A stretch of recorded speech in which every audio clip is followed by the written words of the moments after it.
Forget the reels. Forget the 20-second clip.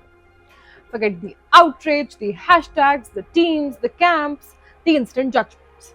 Because this particular story isn't really about a comedian. It is not about a viral video. It is certainly not about just one man in an audience.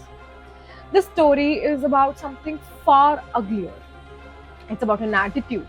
It's about an entitlement, a belief that somehow still has managed to survive in 2026.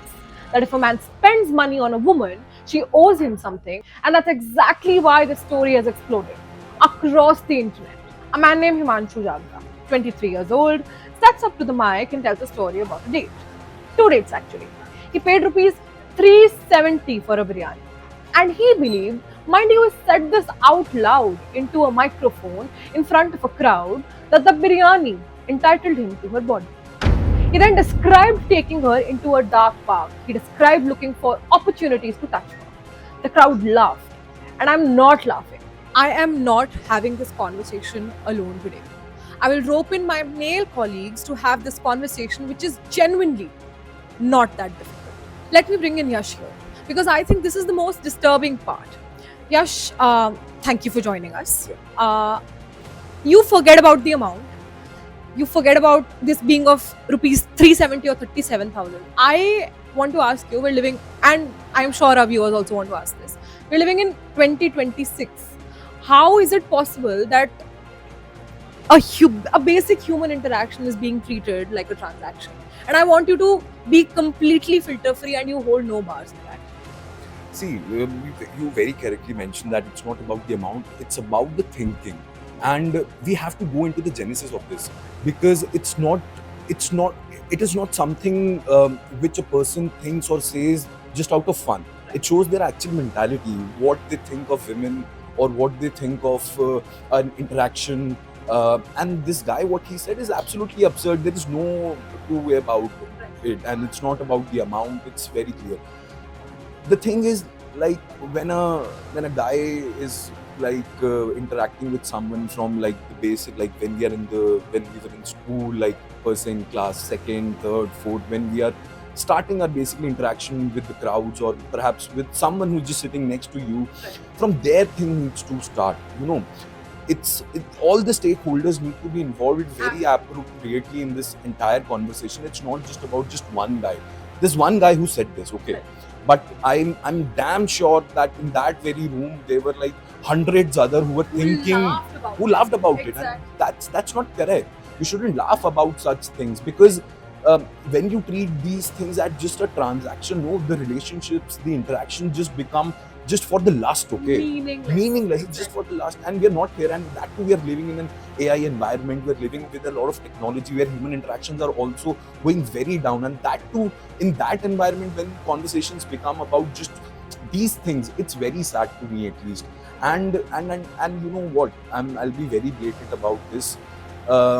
It's not just about that one guy. It's about all those people also who were laughing in that room. And the host. And the host, obviously, and he's being treated very correctly, like he's being treated right now.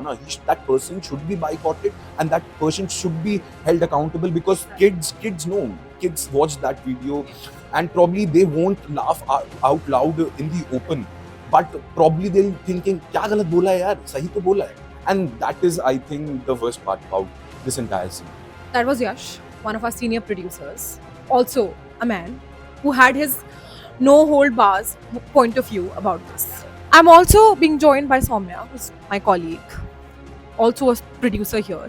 Soumya, we've been talking about cancelling culture for a long time and how the debate around this whole thing has A, blown out of proportion, and B, gained a lot of traction in terms of how that man should be treated, how the comedian should be treated.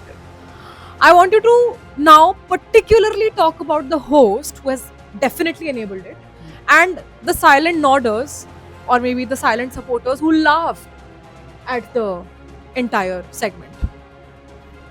So Ria, before we talk about the cancelling thing, first I need to mention that this whole 370 thing has once again highlighted, not highlighted, exposed the entitlement culture that people still possess, right?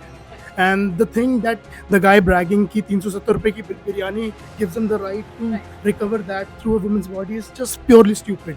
It should not be tolerated. The comedian, the host, he should have been done something or said something to him right then and there. Yeah. Absolutely.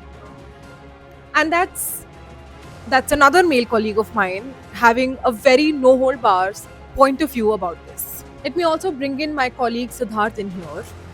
Siddharth, we have seen this going on for what, 2 weeks now, when initially just the 370-bit clip was going viral.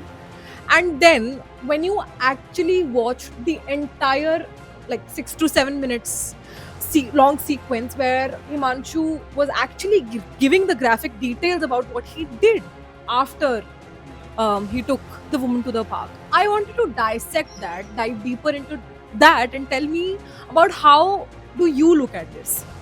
So, first of all, as men, we often encounter such things being said by our fellow men about women. But at the same time, my very first reaction was very obvious, which was that it does not raise a question on an individual. It raises a question on society at large. Because we as a society have failed to make men aware of their own deep-rooted gender bias. I'm 100% sure that the man who was making those comments did not even realize that he was saying something wrong, Exactly. because he is not aware of his own disease. You can't cure something unless you spot that disease. So it is very important for it raises a serious issue that how a common man in this society thinks about the other gender. They don't treat them as equal is a very cliched statement, but they are not even aware that they are doing it. Something wrong. They- they're doing- they're wrong somewhere. Yeah. Right. That is a bigger problem. Absolutely. Thank you so much for joining us today, Siddharth. The internet loves extremes. One day, someone is a villain. The next day, they're a victim. One side screams cancellation, the other screams persecution. But maybe both the sides are missing the point. The real story isn't the comedian. The real story isn't that one particular viral clip. The real story is that in 2026, there are still people who believe kindness is a contact, that a meal is an investment, that attention deserves a return, and that consent is negotiable. Viewers, let me tell you, it isn't. It never was, and perhaps that's the conversation we should be having tonight. Not about who won the internet, but about why this mindset still exists in the first place. Praneeth More deactivated his social media. Himanshu Jangra lost his job. The internet will eventually move on. But a woman somewhere in this country, one who ate biryani and said no, I am sure she still doesn't know any of this happened. She has no idea that this was being discussed. She doesn't even know that she's the reason we're sitting here tonight. Before you go back to your scroll, viewers, watch the whole video. Not to decide who was cancelled correctly. Watch it to understand what this man thought was a normal story to tell. And then ask yourself who taught him that. And whether you've ever been in that role. And whether you've ever planned to leave it. That's all from me tonight. Thank you for watching Times Now Digital.